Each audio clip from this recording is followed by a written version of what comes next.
Una vez más, una masacre, una vez más, en una de las entidades más violentas de México, en Veracruz, uno de los lugares que el presidente Andrés Manuel López Obrador ha visitado con más frecuencia y que fue tema central en su conferencia esta mañana. ¿Qué se necesita para que la violencia en el país, sobre todo en entidades como Veracruz, termine? Veamos el contexto.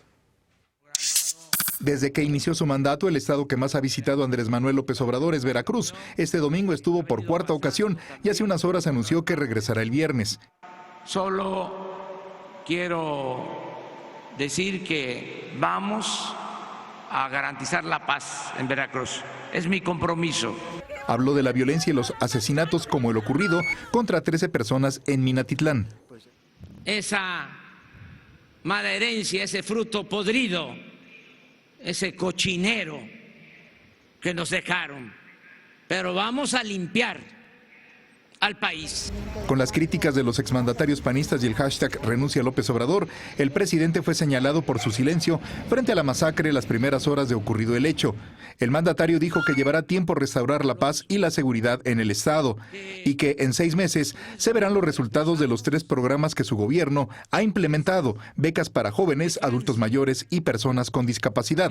La violencia también ha evidenciado un conflicto entre la administración del gobernador de la entidad, Cuitláhuac García, y el fiscal Jorge Winkler. El secretario de gobierno de la entidad dijo que no pararán las investigaciones, aunque la fiscalía ni investiga ni resuelve. Durante su campaña a la gubernatura, García prometió separar del cargo al fiscal nombrado por Miguel Ángel Yunes. Sin embargo, los legisladores morenistas no alcanzaron los votos suficientes para destituirlo. El secretario de Seguridad Pública Federal, Alfonso Durazo, llamó a superar las diferencias y unir esfuerzos en un plan que lleve a la recuperación de la paz. Según cifras oficiales, en el primer bimestre del año se registraron en Veracruz 8.342 delitos del fuero común y 1,000 federales. La inseguridad y la violencia durante la gestión de García, que tomó posesión en diciembre pasado, motivaron un punto de acuerdo en el Senado de la República para informar su estrategia de seguridad, pero hasta el momento no lo ha hecho. Punto y contrapunto. Noche de lunes y en esta ocasión nos acompaña Lisa Sánchez, directora general de México Unido contra la Delincuencia. ¿Cómo estás, querida Lisa? Muy bien, buen regreso de vacaciones a ¿Cómo todas te fue y en a la todos. vacación? Muy bien. Qué bueno. Alfredo Lecona, activista y analista, andaba haciendo muchas historias en albercas. ¿Cómo estás? Moderadas. Muy bien, muchas gracias. Buenas noches a todos. Qué bueno, bienvenido. Hoy nos acompaña Jorge Núñez, él es politólogo y asesor de Morena en la Cámara de Diputados. ¿Cómo estás, Jorge? Bienvenido. Muy bien, muchas gracias por la invitación y esperamos animar el debate. Marcela Reynoso, asesora del Partido Revolucionario Institucional, el PRI, y maestra en Género y en Derecho. ¿Cómo estás, Marcela? Muy bien, muchas gracias, Genaro. Muy agradecida de estar aquí con todas y todos ustedes y sobre todo en tu programa, que me encanta ya. No, bienvenida. Además, tú habías estado en Sin Filtro ya te vas a Oxford también, nos estabas contando. Felicidades. Pero bueno, empezamos con este primer tema de la noche. Un tema evidentemente lamentable. Otra vez la violencia toca al país. Hay violencia todos los días, lo sabemos porque nos enteramos en los medios de comunicación, pero hay unas violencias o algunos sucesos que de repente destacan más que otros, como fue el caso de esta masacre en Minatitlán, en una fiesta privada. De repente un grupo de sicarios buscando a una mujer transgénero, por cierto, allá en el estado, pues masacraron prácticamente a la mayoría de los integrantes de esta fiesta, 13 personas, incluido un menor de edad, un niño de 1 año que falleció.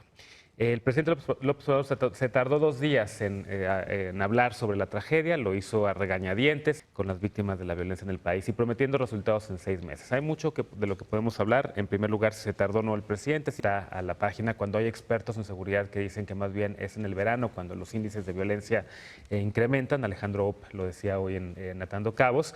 ¿Cómo lo ves tú, Jorge? ¿El presidente se ha tardado, no ha sido empático? ¿De verdad podrá cambiar esto con la misma estrategia del pasado? Primero, yo pienso que no hubo un retraso. Él mismo informó el día de hoy en la conferencia que se realizó en Veracruz que desde el primer día en las reuniones matutinas de seguridad se estaba poniendo en análisis el tema, ¿no? Entonces, pienso más bien que estaban analizando cómo abordar, porque es un tema delicado, no es un tema sencillo, el tema de la violencia y en específico que es una masacre de una barbarie inusitada en los últimos, por lo menos en los últimos meses del gobierno del presidente Andrés Manuel, y puntualizó esto, ¿no? Estábamos analizando el tema y hoy vamos a hablar de él para no cometer ningún tipo de equivocación frente a las víctimas, primero, y segundo, frente a lo que la sociedad mexicana está esperando. Reconoció en un primer momento que está la violencia, que el estado de violencia está y que aún no se ha podido detener. O sea, no está negando lo que está sucediendo en el país, parte del piso del reconocimiento, y eso es muy importante, y genera un análisis, ¿no? Y genera una propuesta para poder atender este asunto en especial. Lo primero es que el viernes va a estar en Minatitlán, se va a encontrar ahí, después va a trasladarse a Coatzacoalcos para tener reuniones de trabajo. Seguramente serán reuniones sobre el tema en específico del caso y sobre la inseguridad que está viviendo la región. Y segundo, para poder también con su presencia minorar el ámbito de violencia que se está generando en el ¿Te Estado. pareció empático el presidente? A mí me pareció empático y sobre todo me parece preocupado. Yo lo veo muy preocupado, a diferencia de en otras conferencias donde se muestra más sonriente, mucho más tranquilo. Yo lo veo bastante preocupado porque no es un tema sencillo. El video de Veracruz con el carnaval detrás, hablando otra vez, insistiendo Muy sobre el tema de la sonriente. conquista, no parecía empático, ni siquiera mencionó el tema. Un día después, además. Porque aún no analizaban, yo pienso, cómo trabajarlo. Y no es equivocado tampoco el mensaje sobre Veracruz, porque es una fecha histórica que es necesario, ¿no? Tener presente los 500 años de la fundación del primer municipio en México. No es un tema secundario, es importante recordarlo y el mensaje que él ha mantenido sobre la conquista, invasión y el reconocimiento a las víctimas del pasado. Alfredo Lecona ya aquí hace el primer contrapunto de la noche.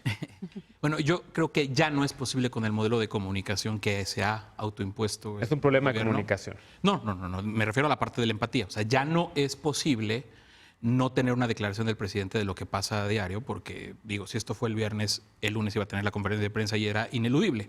Conferencia de prensa que se iba a dar desde el propio puerto de Veracruz.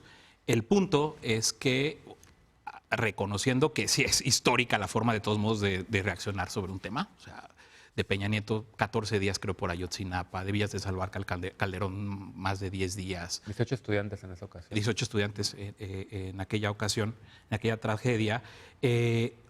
Sí hay cosas que claramente para mí por lo menos demuestran nuevamente que el modelo de comunicación entre todo lo que es, entre toda la vorágine de cosas que es todos los días, también trata de poner antagonistas y de poner a los enemigos del presidente, a los adversarios del presidente para generar una cortina de humo con temas como este, ¿no?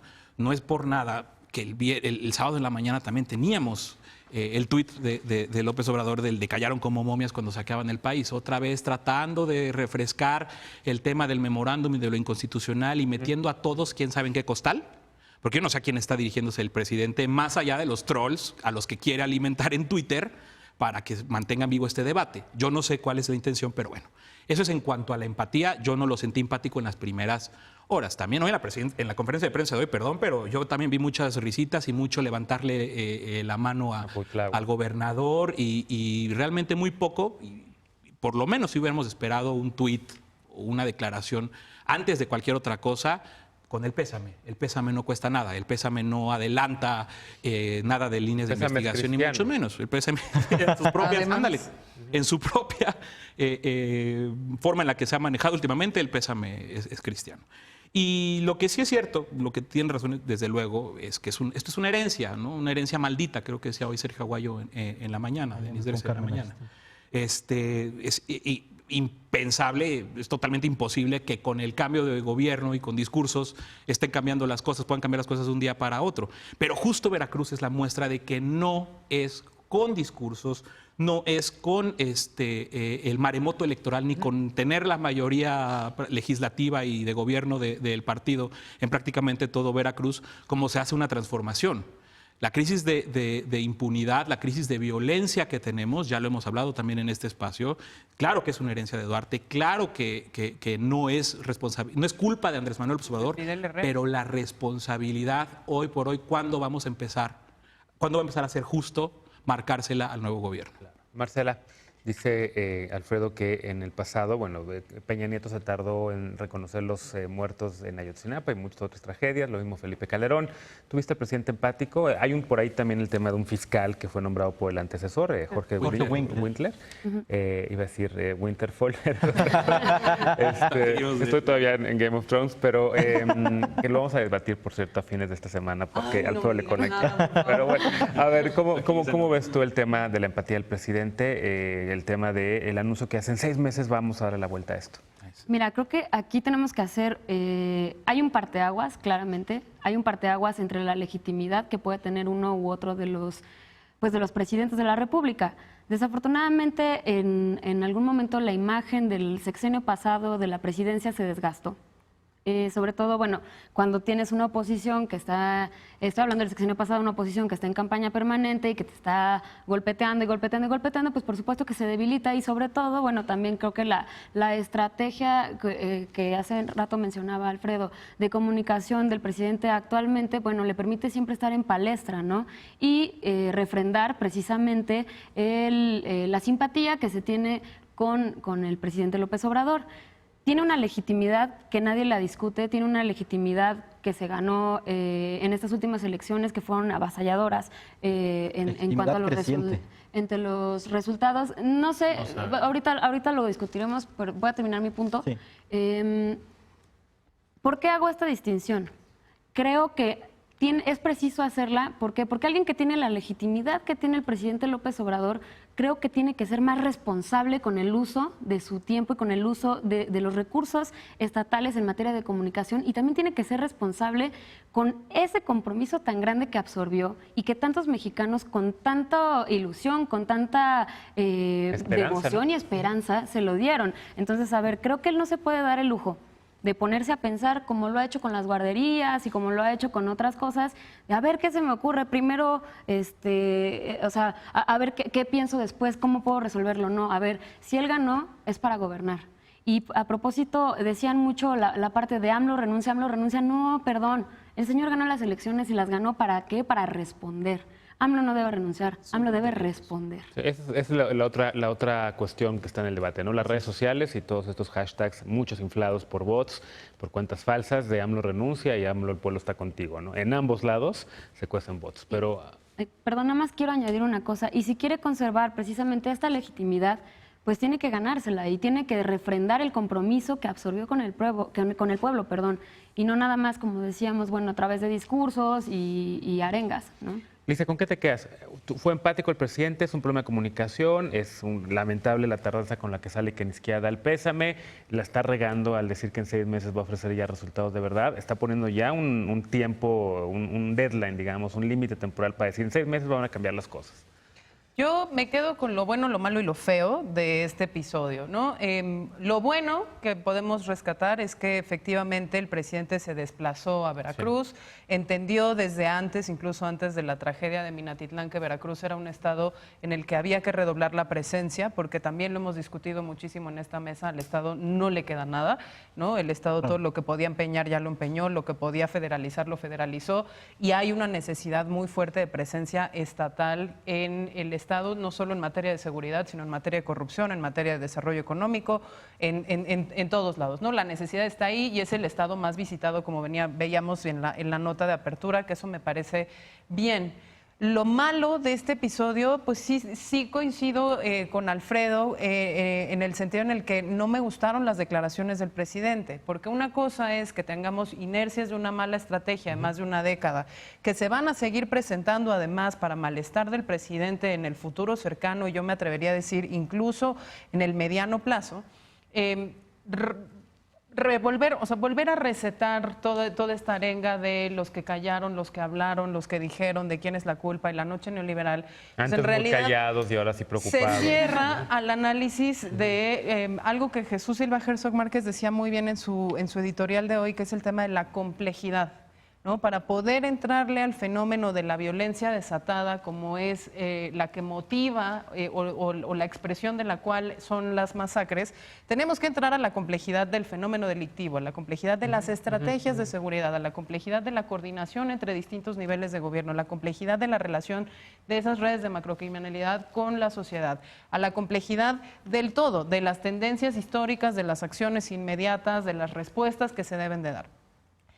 Lo malo de todo esto, que sería como el último punto, es que de nuevo en la receta que se nos dio para resolver este tema, no vimos visos nuevos de otros elementos que pudieran integrar la estrategia. Fue Guardia Nacional, fue presencia del presidente y fue los programas sociales darán frutos eventualmente y veremos esto recomponerse porque estamos recomponiendo a la sociedad desde sus causas. Yo le deseo la mejor de las suertes en ese sentido. A mí también me parece que es clave pacificar el país para hacerlo crecer en otras dimensiones, pero justo el tema de los análisis, de los datos, ¿no? De los que tomaba parte hoy Alejandro Ope también, es que los programas sociales no entregan resultados en lo inmediato. Claro. Si los entregan en el mediano o en el largo plazo. Claro. Y mientras lo que sí necesitan las víctimas son mecanismos muy concretos. Claro. Cierro con una idea que compartía hoy en un noticiero en la mañana de a masacres como esta sí se requieren respuestas muy concretas y muy específicas de algo que en otras latitudes del mundo se conoce como smart enforcement o la aplicación de la ley o la fuerza del Estado de manera inteligente. Es decir, si tú tienes una organización criminal que le da igual matar a uno o a matar 10, tú le tienes que mandar un mensaje muy claro de que matar a 10 no es permitido, no está aceptado y que toda la fuerza del Estado se aplicará en disuadir ese uso de la violencia extrema, y eso fue algo que no se vio tampoco. Eso es la columna de Alejandro de hoy, ¿no? Que justo dice, no hay ningún costo no hay ninguna diferencia entre matar a una persona que a 40, es una impunidad la que hay. De hecho, uno de los maestros de los que Alejandro Ope retoma mucho de su escuela es un señor que se llama Mark Kleinman de Estados Unidos, que es el que teoriza este tema, ¿no? Y nada más, condenable lo de Alejandro Murat, lo del gobernador de Oaxaca. De eso vamos a platicar mañana. Híjole, sí. Sobre blindar la frontera. Las fronteras a Veracruz. Platicaremos de eso mañana justamente con panelistas de martes y jueves, pero lo podemos retomar el miércoles si quieres. Ya les dices lo que querido piensas. Alfredo. Pero bueno, oiga, tenemos que irnos a corte. Quería darte una oportunidad de tener un contrapunto, pero vamos a un corte. Regresando hablaremos de Odebrecht y si quieres podemos cerrar con el tema precisamente de Minatitlán contigo, Jorge, para que puedas tener un contrapunto. Claro, vamos a una pausa. Regresando, los sobornos de Odebrecht alcanzaron a funcionarios de 13 países en América Latina y llevaron al suicidio al expresidente de Perú, Alan García. Pero aquí en México no pasa nada. Regresamos a Punto y Contrapunto. Nadie.